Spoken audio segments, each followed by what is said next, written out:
विषय पर अपनी बात रखने के लिए आदरणीय श्री गोपाल कृष्ण मिश्र जी का हार्दिक स्वागत है। आज के व्याख्यान के माध्यम से हम सभी का मार्गदर्शन करेंगे। ओम। ध्येयं सदा परिभवग्नमभीष्टदोहम् तीर्थास्पदं शिवविरञ्चिनुतं शरण्यं भृत्यार्तिहं प्रणतपालभवाब्धिपोतम् वन्दे महापुरुषते चरणारविन्दम् अज्ञानतिमिरान्धस्य ज्ञानाञ्जनशलाकया चक्षुरुन्मीलितं येन तस्मै श्रीगुरवे नमः। गुरुर्ब्रह्मा गुरुर्विष्णुः गुरुर्देवो महेश्वरः गुरुः साक्षात् परं ब्रह्म तस्मै श्री गुरवे नमः। नमः सर्वेभ्यः सर्वाभ्यश्च। उपनिषद स्वाध्याय श्रृंखला के अंतर्गत और उपनिषद गुरुकुलम के द्वारा इस जो यह विगत लगभग 2 वर्षों से उपनिषद स्वाध्याय की श्रृंखला चल रही है, इसके क्रम में कठोपनिषद का यह स्वाध्याय चल रहा है। तो सर्वप्रथम मैं जो इसके आयोजक हैं गुरुवर्य आदरणीय अग्रज डॉक्टर कृष्णमोहन पांडे महोदयाय नैकान् धन्यवादान् वितनोमि। तथा च येषाम् अत्र व्यवस्था भवति ते कः कदा करिष्यति कस्य मंत्रस्य व्याख्यानं तादृशाः डॉक्टर पवन कुमार पांडे महाभागाः तान् प्रति अपि अहं नौमि। तथा च अद्यतन व्याख्यानं यदस्ति पूर्वं निश्चितमासीत् डॉक्टर नरसिंहहुलु महोदयानां।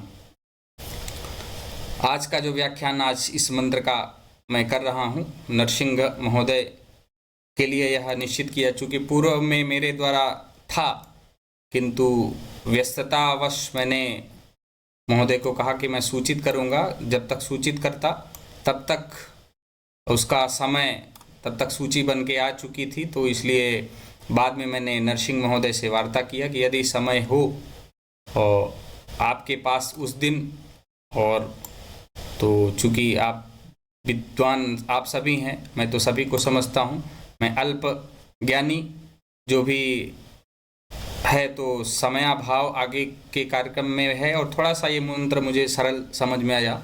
आगे के जिस मंत्र में मुझे दिया गया था थोड़ा सा क्लिष्ट भी समझ में आया और पढ़ने का उसके लिए थोड़ा सा और समय की आवश्यकता थी। तो इसलिए मैं सभी का धन्यवाद करता हूँ जो भी इस पटल पर जुड़े हुए हैं अभी, अथवा YouTube माध्यम से देख रहे हैं अथवा बाद में देखेंगे। सभी विद्वज्जनों को सादर प्रणाम। आज का मेरा मंत्र है कठोपनिषद के प्रथम अध्याय के प्रथम वल्ली का 23वां मंत्र।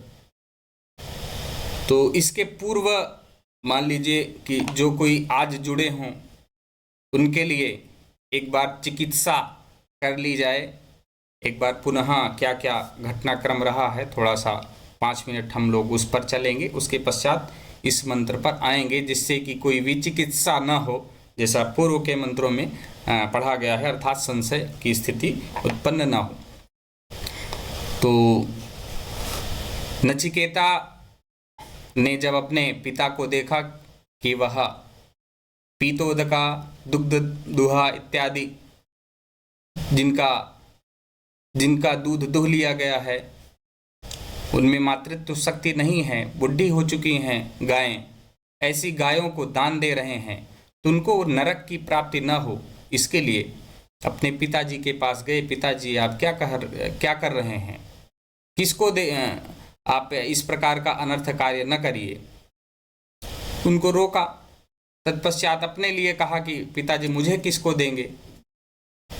एक बार, दो बार, तीन बार, तो चूंकि पिताजी उनके प्रश्नों से संभवतः झल्लाए हुए थे और उन्होंने कह दिया क्रोधित होकर के ही, मृत्यवे त्वाम ददामि, मैं मृत्यु को तुम्हें देता हूँ।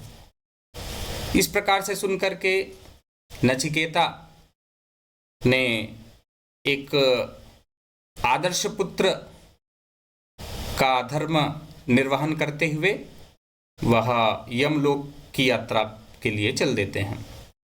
इससे स्पष्ट होता है कि जीवित अवस्था में भी योग, अभी वह कैसे संभव है? योग विद्या के माध्यम से संभव है। योग मार्ग से, योग के माध्यम से वह यमराज के द्वार तक पहुँचे। 3 रात्रियों तक उन्होंने प्रतीक्षा किया यमराज का। अब इसमें एक मुझे जो समझ में आता है, 3 वर उन्होंने मांगा तो दिया, बल्कि यमराज ने, कि आप 3 रात्रियों तक आपने यहाँ पर निवास किया, इसलिए आपको 3 वर मैं देता हूँ। और 2 वर बीच में द्वितीय वर के प्रसन्नता हेतु। तो मुझे ये समझ में आया कि पहले वर में जब मांगते हैं कि पिताजी हमारे प्रसन्न हो जाएं मुझको देख करके, तो उसमें मुझे ये लगता है कि एक तो 3 दिन का मतलब है 1 दिन, अर्थात देवताओं का 1 दिन और यहाँ का 1 वर्ष, तो संभवतः 3 वर्ष व्यतीत हो गए।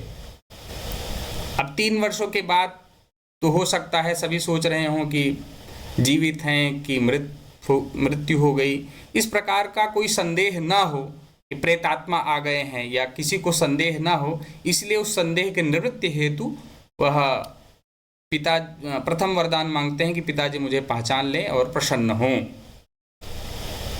द्वितीय वर के रूप में अग्निविद्या का, और तृतीय वर उसके प्रत्युत्तर में 2 वर और प्राप्त करते हैं। इन सब पर वार्ता की जा चुकी है। तो उसी जो तृतीय इनका वर है, तृतीय वर के विषय में जब वो कहते हैं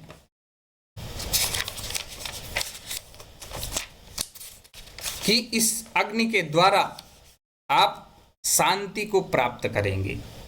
कैसी शांति? आत्मिक शांति, परम शांति को, अर्थात मोक्ष, कैवल्य। विभिन्न दर्शन शास्त्रों में जिसके विषय में बात की गई है उसके विषय में बतलाते हैं। ये यम प्रेते विचिकित्सा मनुष्ये स्थित्येके नायमस्तीति चैके एतद् विद्या मनुशिष्टस्त्वयाहं वराणाम एष वरस्तृतीयः। इस तृतीय वर को वह मांगते हैं। अब इसमें संशय यह होता है कि अधिकारी को कोई भी विद्या सार्थक विद्या है तो वह किसी अधिकारी को ही प्रदान किया जा सकता है, अनधिकारी को वह विद्या नहीं प्रदान की जा सकती है। इसी के संदर्भ में वह जांचने के लिए कि नचिकेता इस संबंध में इस विद्या के अधिकारी हैं कि नहीं हैं, तो 21वां मंत्र आता है परीक्षा लेने के लिए कि देवैरत्रापि विचिकित्सितं पुरा नहि सुज्ञेयमणुरेष धर्मः अन्यं वरं नचिकेतो वृणीष्व मामोपरोत्सीरतिमासृजैनम्। वह नचिकेता को कहते हैं, हे नचिकेता, तुम इस आत्मविद्या के विषय में क्यों पढ़े हो? इसके विषय में तो पहले देवताओं ने भी संशय किया था। तो संभवतः नचिकेता पूछते हैं, अच्छा देवताओं को भी संशय हो गया था, फिर तो अब तुम इस विषय को क्यों पूछना चाह रहे हो? उनको संशय हुआ था और उनको बहुत कठिनता से ज्ञात हुआ था। यह इसलिए सुज्ञेय नहीं है, अच्छी प्रकार से जानने योग्य नहीं है, क्योंकि यह आत्मा अत्यंत सूक्ष्म है। अब जब यह देखेंगे तो इससे हमें समझ में आता है कि आत्मा के विषय में सूक्ष्मतम से भी सूक्ष्मतम है। यहाँ पर एक वैज्ञानिक दृष्टिकोण से भी देखेंगे तो इसीलिए वह नहीं, सामान्य चक्षु से नहीं दिखाई पड़ने वाला है। तो वह आत्मा जब सूक्ष्मतम है और इसको सामान्य दृष्टि से अच्छी प्रकार से भली भांति सुज्ञेय नहीं है, जानने योग्य नहीं है। इसे देवताओं ने भी इस विषय में संशय किया है, तो तुम ये रहने दो। इसके अतिरिक्त तुम दूसरा कोई वर मांग लो, उसको मैं दे दूंगा, क्योंकि मैं इस विषय में बाध्य हूँ कि मैंने तुमको 3 वर देने का वरदान दिया है, इसलिए मैं 3 वर तो दूंगा, इस विषय में संशय नहीं है। किंतु वो 3 वर उनमें से इस पर विचार करो थोड़ा सा, ये तुम्हारे अनुकूल नहीं है संभवतः। तो अब नचिकेता अपनी स्थिरता इस विषय में दिखाता है। देवैरत्रापि विचिकित्सितं किल त्वं च मृत्यो यन्न सुज्ञेयमात्थ वक्ता चास्य त्वादृगन्यो न लभ्यो नान्यो वरस्तुल्य एतस्य कश्चित्। कहते हैं हे मृत्यु। अब यमराज को संबोधित करते हुए कहते हैं कि आपने तो सही कहा। तब तो यह विषय और ही इंटरेस्ट का विषय है और भी रुचिकर हो गया है हमारे लिए कि जब इस विषय में देवताओं को भी संदेह हो गया था, तो अवश्य ही यह बात जानने योग्य है, इसको जानना चाहिए। और यह सुगमता से किसी को आप बतलाते भी नहीं है, दूसरा आपने यह भी बतला दिया है। अब जब यह हो गया कि ना तो यह संदेह युक्त विषय भी है, देवताओं को भी संदेह हुआ था, और यह ना तो आप किसी को बतलाते हैं, तो आप हमें मिल गए हैं इस बार। अब दोबारा पता नहीं कब आना हो कि ना हो, मिलें कि ना मिलें, 3 दिन के बाद प्रतीक्षा के बाद तो मिले हैं, और ऐसा सुअवसर पता नहीं दोबारा मिले कि ना मिले कि आप वरदान देने के इच्छुक हों, ये तो मेरा सौभाग्य है। इसलिए अब मैं नान्यो वरस्तुल्य एतस्य कश्चित्, इस वर के अतिरिक्त और अन्य कोई वर इसके सदृश नहीं, इसके समान नहीं है, इसलिए मैं तो इस वर को ही चाहता हूं। अब एक तो परीक्षा में, प्रथम परीक्षा में पास हो गए। इस विषय में जब देख रहा था तो प्रथम ये है, इसके अतिरिक्त 1 2 3 मंत्रों में और परीक्षा करते हैं। तो मेरा जो है ये द्वितीय मंत्र है। यमराज अब इसके बाद और प्रलोभन दे रहे हैं। एव मुक्तोपि पुनः प्रलोभयन्नुवाच मृत्युः। इस प्रकार से जब देखा यमराज ने, तो उन्होंने पुनः प्रलोभन देना आरंभ किया। शतायुषः पुत्र पौत्रान् वृणीष्व बहून् पशून् हस्ति हिरण्यमस्वान् भूमेर्महदायतनं वृणीष्व स्वयं च जेव शरदो यावदिच्छसि। अब मृत्यु बोले, मृत्यु अर्थात यमराज बोले, क्या बोले अब वह देखते हैं। शतायुषः पुत्र पौत्रान् वृणीष्व। शतायुषः, अब एक बार तो देख रहा था तो मुझे समझ में आया, संदेह जो हुआ कि एक बार जब शतायुषः कह दिए हैं 100 आयु वाला, तो नीचे जीव शरदो यावद इच्छसि, शरद का पुनः प्रयोग कर दिए। क्यों किया? तो थोड़ा सा जब ध्यान दिया मैंने, तो ये शतायुषः पुत्र पौत्रान् वृणीष्व, वृणीष्व वर मांगलो, क्या मांगलो? शतायुषः। द्वितीया विभक्ति बहुवचन में जैसे जगत का जगतः, भगवत भगवतः, वैसे ही आयुष। शताम शतम वर्षाणि आयुंसि येषां तान् शतायुषः। 100 वर्षों की आयु वाले हों जो ऐसे। कौन? पुत्र पौत्रान् वृणीष्व, पुत्र और पौत्रों को, अर्थात मैं वरदान देता हूं कि तुम ऐसे संतति को प्राप्त करो, ऐसी आपकी संतति हो, ऐसे पुत्र और पौत्र हों जो 100 वर्षों की आयु वाले हों, 100 वर्षों तक जीने वाले हों। अब जब देखेंगे तो अब इसमें 100 वर्षों तक जीने से क्या तात्पर्य है? अब चूंकि भारतीय ज्ञान परंपरा में सर्वत्र मिलता है शतम जीव शरदः शतम, पश्येम शरदः शतम, जीवेम शरदः शतम इत्यादि जो मंत्र हमें प्राप्त होते हैं, सर्वत्र 100 वर्ष जीने की एक कल्पना की गई है सामान्यवत रूप से। तो इसीलिए कह रहे हैं कि शतायुषः पुत्र पौत्रान् वृणीष्व, तुम भौतिक संपत्तियों के रूप में कहते हैं, तुम अपने पुत्र और पौत्र से युक्त हो, कैसे हों? जो 100 वर्षों की आयु वाले हों, अर्थात दीर्घायु हों। वंश वृद्धि का आश्वासन दे रहे हैं कि तुम्हारा वंश बहुत बड़ा हो, आगे तक जाने वाला हो। अब यह देखेंगे वैदिक काल परंपरा से देखें तो बहुत बड़ा वरदान माना जाता था, समझा जाता था। तो इसको चूंकि हर जगह 100 वर्ष के लिए बतलाया गया है, तो शतम पर थोड़ा सा मैं आगे कुछ लिखा है, उस पर चर्चा करूंगा आगे। फिर कहते हैं बहून पशून हस्ति हिरण्यमश्वान। बहून पशून, संभवतः इस पर नचिकेता ने कोई प्रभाव नहीं दिया। जब उन्होंने कहा शतायुषः पुत्र पौत्रान वृणीष्व, 100 वर्षों की आयु वाले पुत्र और पौत्रों को आप वरदान के रूप में स्वीकार कर लीजिए, लेकिन ये जो इस आत्म तत्व के विषय में जानना चाहते हो उसके विषय में ये वो वर रहने दो, जाने दो उसको। लेकिन नचिकेता एक दृढ़ रूप से दिखाई दिए, जैसे देख रहे हैं, उन्होंने संभवतः हिलाया मस्तक, ना इसको नहीं। जब देखा कि इस पर बात नहीं बन रही है तो उन्होंने फिर दूसरा दांव फेंका, क्या? बहून पशून हस्ति हिरण्यमस्वान। बहून पशून, बहुत से पशुओं को। अब वृणीस्व बार लेने के लिए कह दिए हैं तो बार बार वही नहीं कहेंगे कि वृणीस्व। बहून पशून, बहुत से पशुओं को। पशु अर्थात गाय, गौ और इनके लक्षणों से युक्त इत्यादि जो पशु हैं, आप बहुत से पशुओं को वरदान में ले लो। इतना ही नहीं, हस्ति हिरण्यम। अब यह संभवतः इतरेतर द्वंद्व समास के कारण समाहार स्वरूप में इसमें कर दिया गया है। इतरेतर नहीं, समाहार द्वंद्व। तो समाहार द्वंद्व में जब अलग अलग होते हैं तो उनको नपुंसक लिंग में ही कर दिया जाता है, नपुंसक लिंग में रहते हैं, तो इसीलिए हस्ति हिरण्यम के रूप में यह है।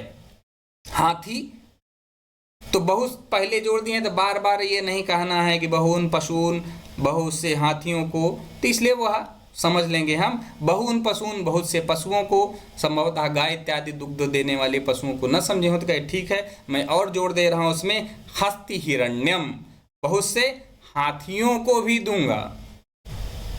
इस पर भी नहीं मान लीजिए समझ में आ रहे हो तो हिरण्यम, सुवर्ण इत्यादि आपको धन धान्य से परिपूर्ण कर दूंगा।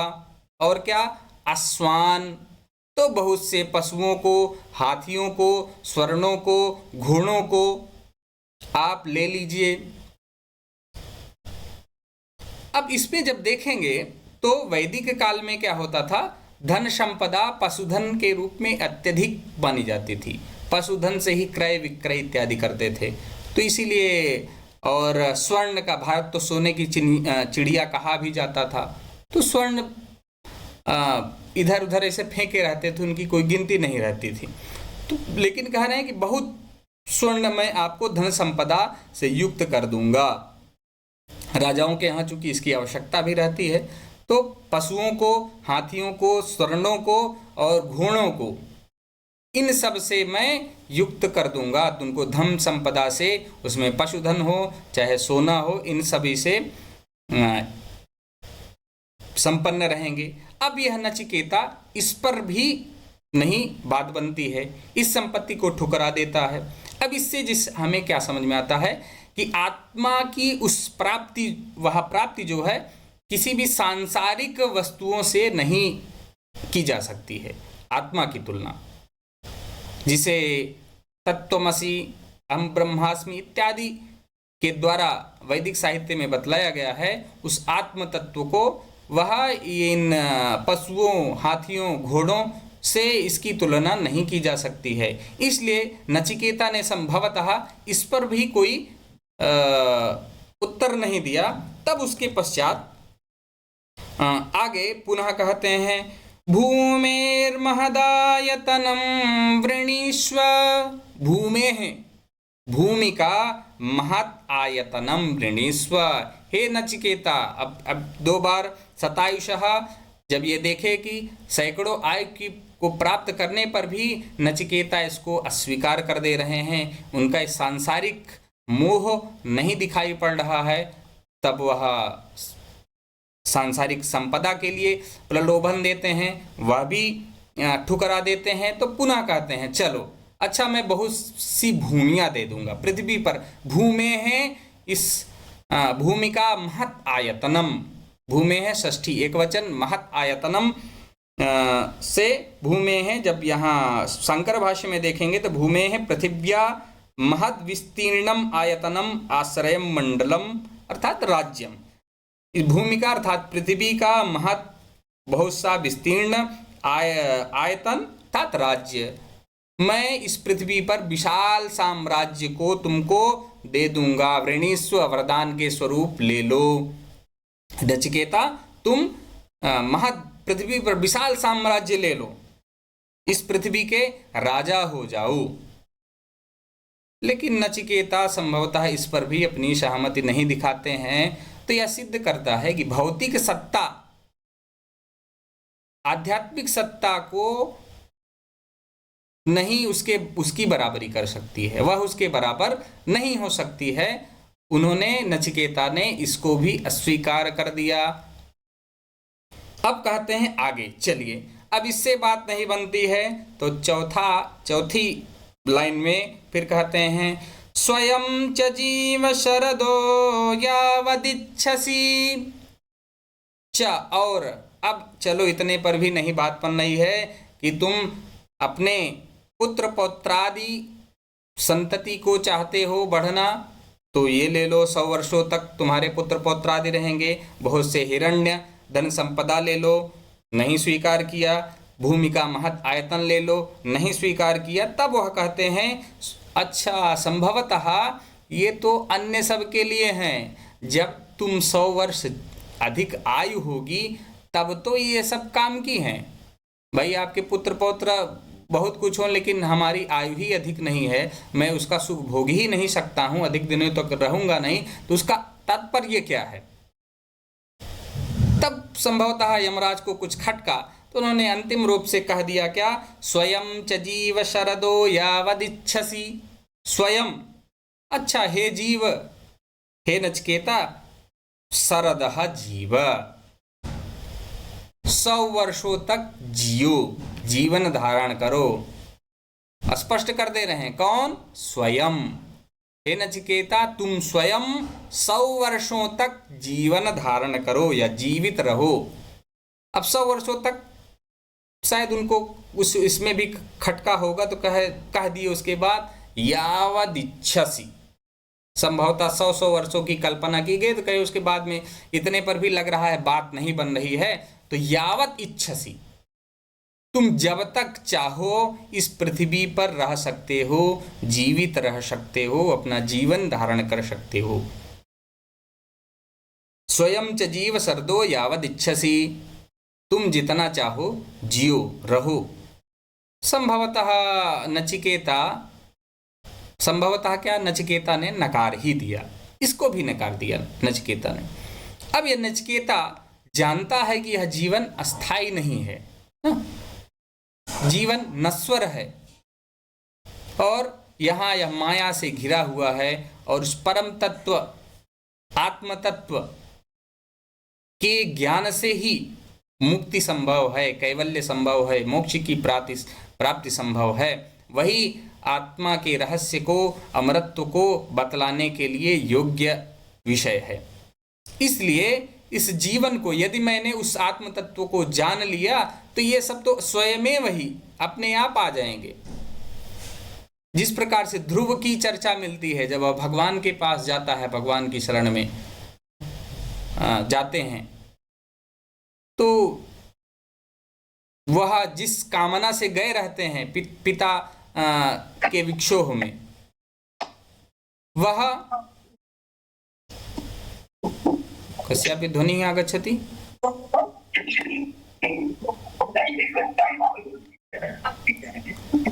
तो जब ध्रुव जाते हैं तो वह उन महान पिता बताती हैं उनकी माता कि तुम सुरुचि तुम इस सब के चक्कर में क्यों पड़े, परमपिता परमेश्वर की शरण में जाओ। वो तो एक वह वहां जाकर के उनको केवल राज्य ही की ही प्राप्ति नहीं होती है, उनको समस्त प्रकार के माता को भी स्वर्ग की प्राप्ति होती है, उनकी संतति को भी आगे जितनी भी आने वाली रहती हैं। तो कहने का तात्पर्य है यदि भगवत शरण में जाएंगे, उस आत्म तत्व को जानेंगे, परब्रह्म की सत्ता को जान लेंगे, आध्यात्मिक खोज के लिए निकलेंगे, तो ये सब तो स्वयं ही हमें प्राप्त हो जाएंगे। इसीलिए संभवतः नचिकेता ने इसको नकार दिया। अब जब इस प्रकार से जब देखेंगे तो अद्वैत वेदांत के अनुसार हम समझेंगे तो माया और आत्मज्ञान के बीच का जो यह चुनाव है, माया अर्थात सांसारिक विषय भोग में जो लिप्तता है, और उस आत्मज्ञान तत्व ज्ञान परब्रह्म के विषय में जीवो ब्रह्मैव नापरः, जैसा कि बतलाया गया है, जीव ही ब्रह्म है, अपरः ना अपरः, अन्य कोई नहीं। तो नचिकेता ने उस आत्मज्ञान का चुनाव किया है। अद्वैत वेदांत के अनुसार देखेंगे तो आत्मज्ञान को, माया को छोड़ दिया है और आत्मज्ञान को स्वीकार किया है, क्योंकि यह संसार क्षणभंगुर है और इसलिए मोक्ष प्राप्ति के लिए आत्मज्ञान आवश्यक है। तो यह उपनिषद अद्वैत वेदांत का जो आधार ग्रंथ है उसमें आत्मा और ब्रह्म को एक ही बतलाया गया है। तो उस आत्म तत्व को, ब्रह्म तत्व को जानने के लिए नचिकेता दृढ़ रहता है। विशिष्टाद्वैत के आधार पर यदि हम देखेंगे तो आत्मा और परमात्मा के संबंध के रूप में हम देख सकते हैं। तो उसमें इनका मानना है कि सांसारिक भोगों को त्याग करके जीवात्मा जो है ईश्वर में लीन कर देना ही क्या है, विशिष्टाद्वैत वेदांत का तात्पर्य है। तो उस परम तत्व, जैसा कि कुछ जगह स्पष्ट रूप से कहा गया है, कुछ जगह अस्पष्ट रूप से, लेकिन जब हम आत्मा और परमात्मा में अभेद दृष्टि जब वह हो जाती है अद्वैत, और उसके संबंध को जब हम जान लेते हैं, अर्थात सांसारिक भोगों को त्याग देंगे, तभी हम उस आत्मा और परमात्मा के संबंधों को जान सकते हैं, तभी उनमें हमारी भक्ति हो सकती है। अन्यथा सकाम भक्ति करेंगे, हालांकि सकाम भक्ति से ही निष्काम भक्ति की ओर जाएंगे, किंतु निरंतर उसी में लगे रहने से, कामनाओं के रहने से, जैसा कि गीता में कहा भी गया है कि जब कामनाएं हमारी नहीं प्राप्त होती हैं तभी हमें क्रोध होता है। क्रोधात् भवति सम्मोहः, सम्मोहात् स्मृति विभ्रमः इत्यादि प्रकार के जो शारीरिक दोष हैं, मानसिक दोष हैं, वह उत्पन्न हो जाते हैं, जिससे इस जीवन में जो भगवत प्राप्ति है वह संभव नहीं हो पाती है। अब आ जाते हैं तो द्वैत वेदांत में मध्वाचार्य का जो मत है, तो उसमें उन्होंने भगवान विष्णु की भक्ति को ही सर्वोच्चता का प्रमाण माना है। तो इससे तात्पर्य हम यहाँ पर ये संबंधित कर सकते हैं, ये जो सांसारिक वस्तुएं हैं यह माया है, सर्वत्र कहा गया है। तो ईश्वर की सेवा के द्वारा ही हमें मोक्ष का मार्ग प्राप्त हो सकता है। इसलिए संभवतः इस जितने जो भी सांसारिक और माया के जो भी ये तत्व हैं,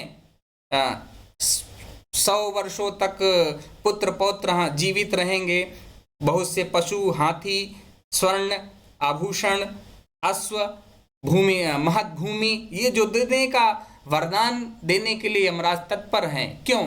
उनका एक उसमें तो प्रथम यही कि अधिकारी ये हैं कि नहीं, पहले तो इसकी जांच हो जानी चाहिए, क्योंकि वह तत्व है ऐसा कि जो सबको नहीं बतलाया जा सकता है। अनधिकारी होगा। द्रोणाचार्य ने अनधिकारी जान करके ही अपने पुत्र को ब्रह्मास्त्र की शिक्षा देने से मना कर दिया, किंतु बहुत उनके दबाव में आकर के संभवतः दिया, लेकिन ब्रह्मास्त्र को वापस लेने का उनको ज्ञान नहीं सिखाया। वह भी जानते थे चलिए किसी प्रकार से नहीं देंगे तो यह कुछ एक ही पुत्र है, कुछ कर सकता है। तो किंतु अनधिकारी कहने का तात्पर्य है वेदांत शास्त्र में, इसीलिए अधीत वेदांत अभी प्रथम पंक्ति नहीं याद हो रही है, जैसा कि डॉक्टर अरविंद तिवारी महोदय विधिवदधीत वेद वेदांगत तेस्मिन् जन्मनि जन्मांतरे वा काम्य निषिद्ध वर्जन पुरस्सरम नित्य नैमित्तिक उपासनानुष्ठाने निर्गत निखिलकर्मसिते अनितान्त निर्मल स्वांत साधन संपन्नः प्रमाता सत्यम। तो प्रमाता वह अधिकारी जब इन सब से युक्त नहीं रहेगा तो उसको यह तत्व ज्ञान नहीं दिया जा सकता है। उसी के लिए यह यहाँ पर बतलाया गया है।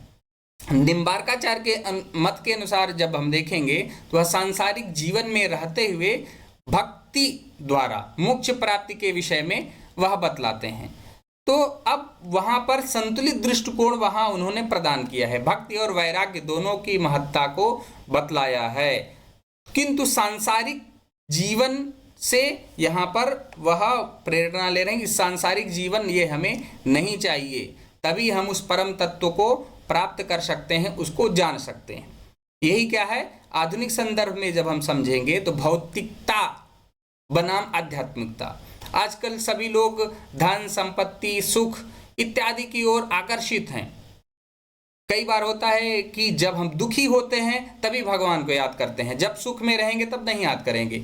इसीलिए श्रीमद् भागवत महापुराण में है, जब कुंती से विदा लेते रहते हैं भगवान श्री कृष्ण तो पूछते हैं, बुआ आपको क्या चाहिए बताइए, आज आपकी जो भी इच्छा होगी मैं उसे पूर्ण कर दूंगा।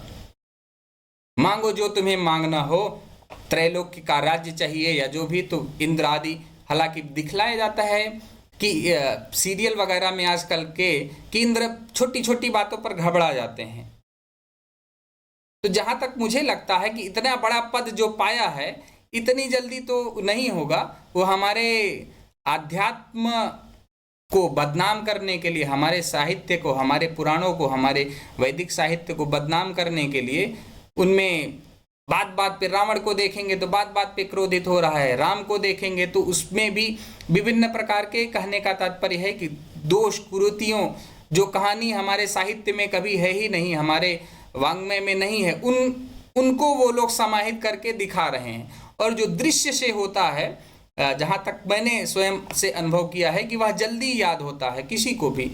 तो ये जो भौतिकता है वह उन सब से दूर रहने की आवश्यकता है। कठोपनिषद हमें यही सिखाता है कि सभी जीवों का अंत निश्चित है और इसलिए आत्मज्ञान से ही उस परब्रह्म को प्राप्त किया जा सकता है। वही शाश्वत है, वही चिरंतन है, वही अमर है। इसलिए उसके विषय में ही हमें जानना है। इन सब विषय में नचिकेता विचार नहीं करता है। अब हम नैतिकता के विषय में जब सोचेंगे तो वह सत्य पर अडिग रहता है कि हमको नहीं, आपने इतना, हो सकता है बहुत से लोग होते तो उनको इस विषय में प्रसन्नता होती, चलो इतना दिन हो गया है, तत्व ज्ञान जान करके हम क्या करेंगे। उपनिषद परंपरा ही यह गुरुकुलम के द्वारा यह जो चल रहा है आचार्य के द्वारा, तो ये एक जो परंपरा निरंतर चल रही है। बहुत से लोग सोच सकते हैं कि इतने दिनों तक पढ़ के क्या करेंगे उपनिषद पढ़ करके। लेकिन जो तत्व हमें प्राप्त होते हैं, जो इसमें वैज्ञानिकता प्राप्त होती है, सत्यम वद धर्मम चर स्वाध्यायान मा प्रमदः इत्यादि, विद्यार्थियों के लिए विद्यार्थी के युक्त, ज्येष्ठों के लिए ज्येष्ठ के, सभी प्रकार का ज्ञान हमें यहाँ पर प्राप्त होता है। नैतिकता की शिक्षा भी प्राप्त होती है, आध्यात्मिकता भी प्राप्त होती है। तो वह सत्य पर अडिग रहता है। वह कहता है कि चाहे आप जितनी भी परीक्षा ले लीजिए, मैं इस प्रश्न से जो मैंने पूछा है उससे डिगने वाला नहीं हूं, आप हमें वही बतलाइए। अब यहाँ पर इस प्रकार से वह अपने नैतिक मूल्यों पर अडिग रहता है। तो कहने का तात्पर्य हमें भी आवश्यकता है कि जो हमारे नैतिक मूल्य हैं, जो सत्य है, सत्य को ब्रह्म का भी स्वरूप बतलाया गया है, ब्रह्मवाचक बतलाया गया है, तो उस सत्य पर हम अडिग रहें। हाँ, हम सत्य मार्ग पर, धर्म के मार्ग पर ही चलें। आध्यात्मिकता, और इसमें आध्यात्मिकता हो जब ईश्वर उस तत्व के विषय में, उस परब्रह्म के विषय में जब तक हमें ज्ञान नहीं होगा, हम उस इस सांसारिक विषयों को छोड़ करके उसकी ओर उन्मुख नहीं हो सकते हैं। इसलिए हमें यह चाहिए कि उस परब्रह्म के विषय में, उस परमात्मा आत्म तत्व के विषय में जब भी हो चिंतन करें। अभी कुछ दिनों पूर्व ही जैसा कि अविराज पद्मश्री से सम्मानित प्रोफेसर अविराज राजेंद्र मिश्र जी का व्याख्यान हमारे विश्वविद्यालय में हुआ था एक अंतर्राष्ट्रीय संगोष्ठी में, तो आपने बताया कि किसी विद्वान के उद्धरण को बताया कि उन्होंने कहा है कि भारत में तभी वैदिक युग को प्राप्त किया जा सकता है, तभी उस पुरानी पद्धति को प्राप्त किया जा सकता है जब हम भगवान के साथ बैठे, उनके साथ विचार करें। अभी क्या है कि लोग व्हाट्सएप, मोबाइल इत्यादि विभिन्न सोशल मीडिया पर तो बैठना चाहते हैं, किंतु 10 मिनट भगवान के साथ चर्चा नहीं करना चाहते हैं। जो भी अपने सुख दुख हो उसको वह बोलें। कुंती ने से भी जब पूछा भगवान ने कि आप कुछ भी मांग लीजिए, तो कुंती ने कहा कि हे प्रभु मुझे केवल दुख दे दीजिए। श्री कृष्ण पूछते हैं ऐसा क्यों कह रही हो बुआ, क्या कारण है कि अभी तक जीवन भर तुमने दुख ही दुख प्राप्त किया है, फिर भी अभी दुख के पीछे पड़ी हो। तो कुंती कहती हैं कि हे माधव, जब मैं दुख में रहती हूँ तो मुझे आपका निरंतर स्मरण रहता है, इसलिए मैं चाहती हूँ और जब भी आपको पुकारती हूँ तो आप चले आते हैं, आप हमारे सन्निकट रहते हैं। तो इसीलिए जब हम, कहने का तात्पर्य है, जब हम पूर्ण सुख सुविधा से संपन्न रहेंगे तब बिल्कुल ईश्वर में ध्यान नहीं लगता है। जब पेट में भोजन नहीं रहेगा तभी हे भगवान भोजन नहीं मिला, भगवान का तभी स्मरण आता है। तो कुछ ना कुछ अभाव बना रहना चाहिए जिससे कि भगवान के में ध्यान बना रहे। अब आ जाते हैं इसका दार्शनिक दृष्टिकोण, देख लेते हैं कि दार्शनिक इसका दृष्टिकोण क्या है। अब इसमें 100 वर्षों तक जीवन जीने और संतति सुख पूर्वक हो, ऐसा सांसारिक वरदान देने का यमराज ने प्रयास किया है। अब जैसा कि भारतीय दर्शन में यह कहा जाता है कि उसका अंतिम लक्ष्य, अंतिम ध्येय क्या है, मोक्ष, कैवल्य, विभिन्न नामों से विभिन्न दर्शनों में उसकी संज्ञा दी गई है। तो यह सांसारिक भोग नहीं है। सांसारिक भोग से जब हम हटेंगे, दूर होंगे, तभी उस अध्यात्म की ओर हम बढ़ सकते हैं। तो सांसारिक इच्छाओं, सांसारिक कामनाओं का त्याग करके ही, तो इस प्रकार से वह सांसारिक इच्छा न व्यक्त करते हुए नचिकेता इनको स्वीकार नहीं करता है। तो वह दार्शनिक दृष्टिकोण से देखा जाए तो उनकी एक परीक्षा में वह सफल हो जाता है। आध्यात्मिक दृष्टिकोण में भी देखेंगे तो मानव जीवन में विभिन्न प्रकार की समस्याएं हैं, किंतु अंतिम सत्य क्या है, ब्रह्म, आत्म तत्व है। तो उस आत्म तत्व को जानने के लिए ही नचिकेता की तरह अडिग रहने की आवश्यकता है। जब हम थोड़ा थोड़ा कई बार जब उद्विग्न मन से भगवान को स्मरण करते हैं, अपनी प्रार्थना को सुनाते हैं, जो मेरा स्वयं का अनुभव रहा है, कई बार व्यग्र होकर के जब या प्रभु का स्मरण किया है, जैसी जो भी रही हैं विपत्तियां या समस्याएं, तो भगवान ने दूर किया है। तो इस प्रकार से हमारा भाव होना चाहिए, उस परब्रह्म के प्रति केवल कामना तक न सीमित रहे, उसको निरंतर जागृत करने की आवश्यकता है, तभी उसकी प्राप्ति हो सकती है।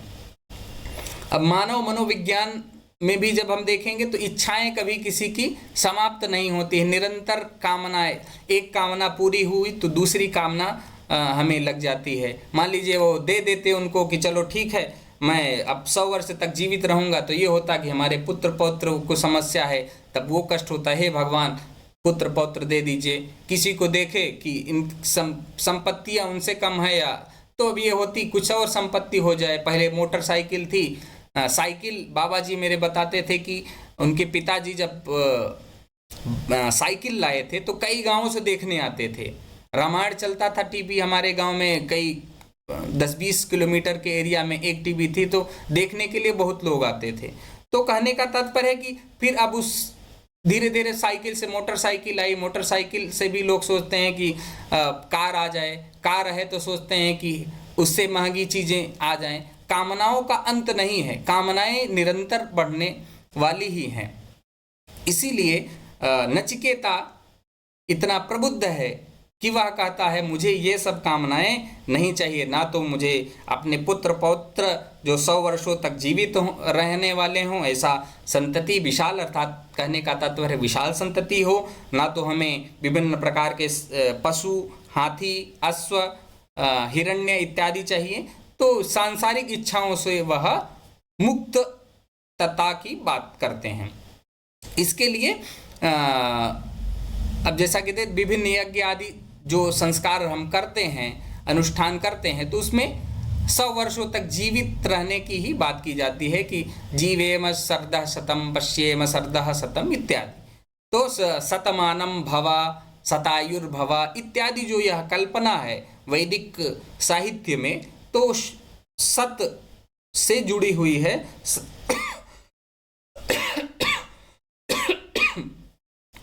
इस आयु को इस प्रकार के बतलाते हैं। अब हम आ जाते हैं वैज्ञानिक दृष्टिकोण से भी देखेंगे तो क्या इसमें महत्वपूर्ण है। अब शतायु हों तो कैसे हों, जब हम ही सभी स्वस्थ रहें। सुश्रुत संहिता में भी जैसा कि है प्रसन्नात्मेन्द्रिय मनः स्वस्थः इत्यभिधीयते। प्रसन्न हो आत्मा, इंद्रिय, मन, ये सभी जब प्रसन्न हों तभी उस व्यक्ति को स्वस्थ व्यक्ति की संज्ञा दी जा सकती है, तभी वह स्वस्थ है, ऐसा कहा जा सकता है। तो इस प्रकार से यहाँ पर यह भी बतलाया गया है कि 100 वर्ष तक जियो, तो यहाँ पर भी 100 वर्ष तक कैसे जिएंगे। ये नहीं है कि कुछ भी खा पी करके रहें तो जीवित रहेंगे। उसका भी संतुलित आहार हो, जीवन शैली अनुकूल हो, मानसिक शारीरिक स्वास्थ्य के साथ, शारीरिक शांति के साथ मानसिक स्वास्थ्य भी हो, मानसिक शांति भी हो, तभी शरद जीव शरदः शतम की जो कल्पना है इसको साकार किया जा सकता है। तो इस प्रकार से यहाँ पर हमें वैज्ञानिक दृष्टिकोण भी प्राप्त होता है। अब इसमें शतम जो शब्द आया है, मैं कुछ विभिन्न वैदिक साहित्य के कुछ मंत्रों को मैंने इकट्ठा किया था, उनका एक बार थोड़ा थोड़ा मैं यजुर्वेद के 25वें अध्याय का 22वां मंत्र जो है, शतमिन्नु शरदो अन्ति देवा यत्रा नश्चक्रा जरसं तनूनां पुत्रासो यत्र पितरो भवन्ति मानो मध्यारीरिखतायुर्गन्तोः। अब इसमें भी क्या, मनुष्य के 100 वर्ष जीने की आयु को बतलाया गया है, 100 वर्ष तक जिए, इस प्रकार की शारीरिक वृद्धि की यहाँ पर प्रार्थना की गई है। यजुर्वेद के ही 36वें अध्याय का एक और मंत्र हमें प्राप्त होता है, तच्चक्षुर्देवहितं पुरस्तात् शुक्रच्चरत पश्येम शरदश्शतं जीवेम शरदश्शतं शृणुयाम शरदश्शतं प्रभवाम शरदश्शतं अदीनाहस्याम शरदश्शतं भूयश्च शरदश्शतात्। इसमें भी 100 वर्षों तक देखें, 100 वर्षों तक सुने, 100 वर्षों तक बोलें और 100 वर्षों तक स्वस्थ रहें, इस प्रकार की इच्छा की कामना व्यक्त की गई है। तो जिससे हमारा वैदिक साहित्य यह अन्य भी ऋग्वेद में भी है, शतम ही शरदो ह्यायुर्मानुषाणाम, मनुष्यों की 100 वर्ष आयु निर्धारित की गई है। शतम जीव शरदः पुरुचि पश्येम शरदः शतम जीवेम शरदः शतम इत्यादि, शतायुर्मे भवतु शारदायम इत्यादि मंत्रों में, वैदिक साहित्य में संपूर्ण 100 वर्षों तक जीने की कामना की गई है। तो वह इसीलिए नचिकेता को कहते हैं, प्रलोभन देते हैं मृत्यु अर्थात मृत्यु के देवता यमराज।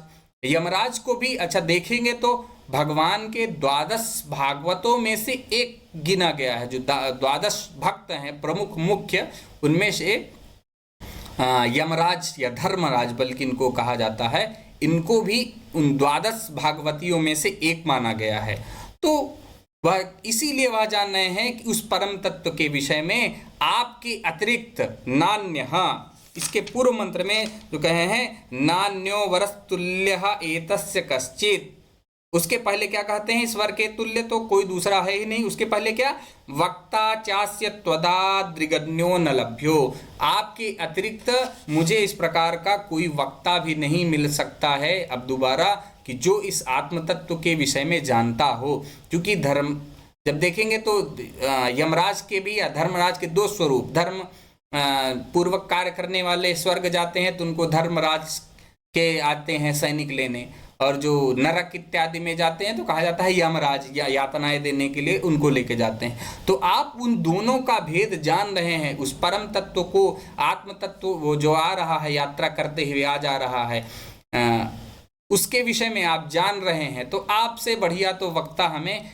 कोई नहीं प्राप्त हो सकता है। इसलिए हे यम, वह अपने इस पर अडिग रहते हैं कि मुझे इस इतने पर भी वह कुछ नहीं, संभवतः प्रतिक्रिया नहीं देते हैं, असर हिला करके सतायुषः पुत्र पौत्रान् वृणीष्व बहून् पशून् हस्ति हिरण्यमस्वान् भूमेर महदायतनम वृणीष्व स्वयं च जीव सर्दो यावदिच्छसि, कितना भी कहें संभवतः सर हिलाते रहते हैं या नाना करते रहते हैं। इसके बाद 2 मंत्रों में भी अन्य वक्ता जो हमारे आगे के हैं वह बतलाएंगे। तो कुल मिला के 4 मंत्रों में यमराज ने प्रलोभन दिया है,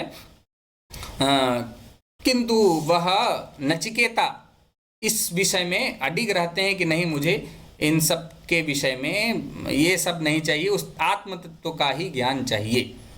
तो मैं अपनी यही इतना ही कह करके मैं अपनी बात विराम लेता हूँ। जो भी त्रुटियाँ हुई हों आप सभी क्षमा करें।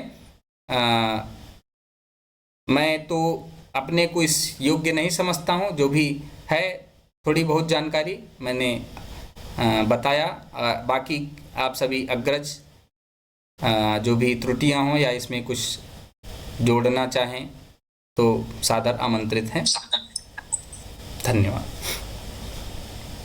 बहुत बहुत धन्यवाद सर, इस गर्भित वक्तव्य के लिए। आदरणीय अरविंद सर है, चर्चा को आगे बढ़ा सकते हैं सर, स्वागत है आपका। बहुत बहुत धन्यवाद शुभम जी। गोपाल जी ने बहुत ही सुंदर व्याख्यान प्रस्तुत किया है। कई ऐसी नई चीजें मुझे व्यक्तिगत रूप से सुनने को मिली हैं, इसके लिए मैं उनके प्रति कृतज्ञता अर्पित करता। बड़ा सुंदर, मनोहारी, विषय के अनुकूल आपका व्याख्यान रहा। आप सबसे हम आशा करते हैं कि भविष्य में भी उपनिषद व्याख्यान श्रृंखला को इसी तरह वैदुष्यपूर्ण व्याख्यान से आप सब आगे बढ़ाते रहेंगे। ओम।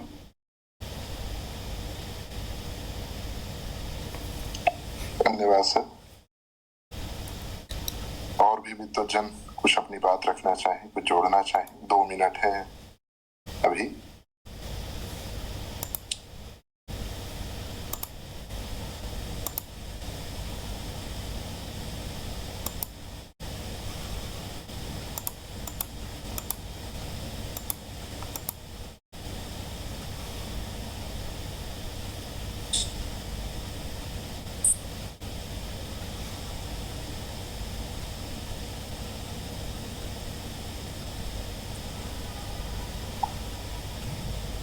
एक शांति मंत्र के साथ संपन्न करते हैं।